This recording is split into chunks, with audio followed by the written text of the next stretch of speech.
Salut à toutes et à tous et bienvenue pour cette première vidéo de Reims Media Football sur YouTube. On est très content de pouvoir vous proposer ce nouveau type de contenu et on espère que cela vous plaira. Dans cette série, on a décidé de revenir sur les parcours personnels et sportifs peu communs des joueurs passés par le stade de Reims ou bien qui y jouent encore. On essaiera d'en faire régulièrement, donc si vous souhaitez revenir sur la vie d'un joueur en particulier, n'hésitez pas à nous dire tout ça dans l'espace commentaire. Pour cette première vidéo, nous allons revenir sur l'histoire de Jens Cajuste, un joueur arrivé au club à l'hiver 2021. Aujourd'hui, nous allons vous faire le récit de son parcours atypique et de sa vie mouvementée que vous ne connaissez sûrement pas. On ne vous en dit pas plus et on vous laisse avec la vidéo. Bon visionnage.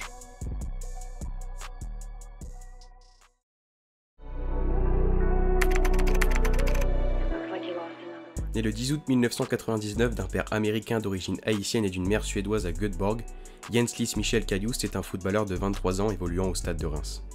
Dès son plus jeune âge, Jens s'intéresse au sport de ballon, c'est-à-dire le basket, mais aussi le foot, et vous allez voir que ces deux sports seront très importants dans la vie du jeune Suédois. Le premier gros changement dans la vie de Cajuste s'opère en 2005. Ce dernier, alors âgé de 6 ans, doit quitter son pays natal pour s'installer en Chine, afin de suivre son père qui décroche un job d'investisseur en capital risque à Luoyang. Un an plus tard, les Cajuste déménagent de nouveau et s'installent cette fois-ci à Pékin, à 800 km de Luoyang.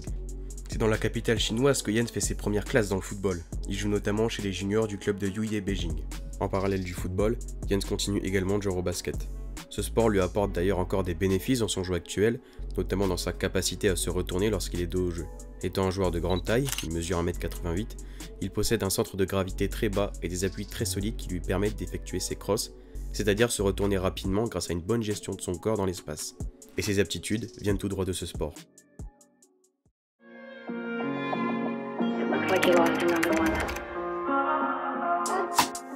Après ce premier passage en Chine, la famille du jeune Jens décide de revenir à Göteborg, en Suède, 5 ans après l'avoir quitté.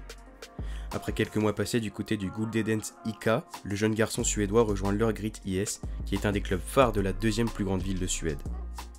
Cependant, l'américano-suédois connaît une grave blessure lors de son passage à Örgryte, qui l'écarta des terrains pendant 1 an.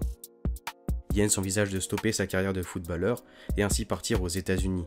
Jens souhaite étudier à l'université et emprunter le même chemin que son frère et sa sœur, qui eux sont déjà sur place. En partant aux États-Unis, l'adolescent voit également la possibilité de jouer au basket au niveau universitaire. Jens doit faire un choix fort, et c'est là qu'intervient Markus Lantz, l'entraîneur de l'équipe d'Örgryte, qui parvient à convaincre la famille Cajuste. Le jeune adolescent continue dans la voie du football. Pour Lantz, il n'était pas concevable de lâcher un joueur avec un tel talent.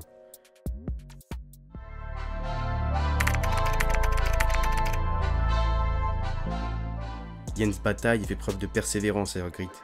Il est récompensé en 2016 puisque le jeune joue ses premières minutes en professionnel avec son club formateur. Il parvient d'ailleurs à décrocher son premier contrat pro. Après 18 matchs joués à Örgryte, Jens rallie le Danemark et plus précisément Herning, ville où siège le FC Midtjylland. Le prospect suédois s'installe petit à petit dans l'effectif et forme un beau trio au milieu avec Onyeka et Evander.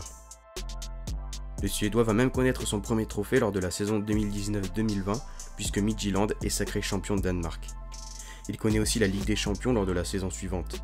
Le jeune milieu de terrain fournit d'ailleurs de solides prestations face à des cadres européens comme Liverpool, l'Atalanta ou encore l'Ajax.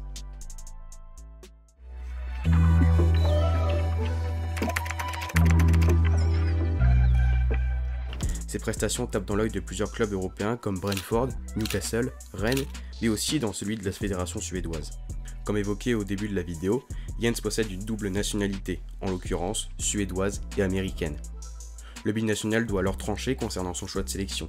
Il décide finalement de représenter la Suède. Le natif de Göteborg honora sa première sélection chez les Bleus et Jaunes le 11 novembre 2020 face au Danemark. Il fut même d'ailleurs sélectionné pour jouer l'Euro 2020. Suite à cela, Cajuste fut très sollicité un peu partout en Europe, mais les exigences de Midtjylland étaient trop élevées et l'américano-suédois resta au club. Jens manqua la préparation avec son club lors de la saison 2021-2022 et fut souvent blessé au point même de perdre sa place dans le club danois. Un départ semblait alors inéluctable.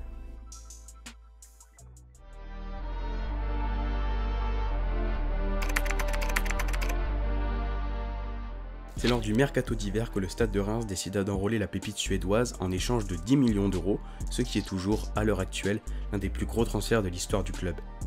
Jens arrive dans un nouveau championnat et dans un nouveau pays. Il s'apprête à relever un nouveau challenge dans un club champenois connu pour faire émerger de jeunes pépites comme Ekitike, Dizazi ou encore Boulaïdia. Jens se révèle comme un vrai talent dès son premier match face au FC Metz. Prise de balle élégante, feinte de corps ravageuse et lecture du jeu impressionnante. En bref, il a tout pour devenir le leader du milieu de terrain des Rouges et Blancs à 22 ans. Cependant, sa première saison au Stade de Reims fut tronquée par des blessures à répétition. Sa deuxième saison fut partie malheureusement sur les mêmes bases. Jens peine à trouver la régularité chez les Rouges et Blancs puisqu'il se blesse trop fréquemment. Auteur de 3 buts et une passe décisive depuis le début de l'année 2023, Jens semble partir sur la bonne voie. Il reste néanmoins assez irrégulier et parfois nonchalant, ce qui agace les supporters et moi qui savent ce dont le joueur est capable. En outre, il doit faire face à une grosse concurrence au milieu. Matuziwa, Munetsi ou encore Lopi lui sont souvent préférés. La saison prochaine sera alors l'occasion pour Caius de devenir le vrai patron de ce milieu rémois et de montrer définitivement pourquoi le club a déboursé 10 millions d'euros pour s'attacher ses services.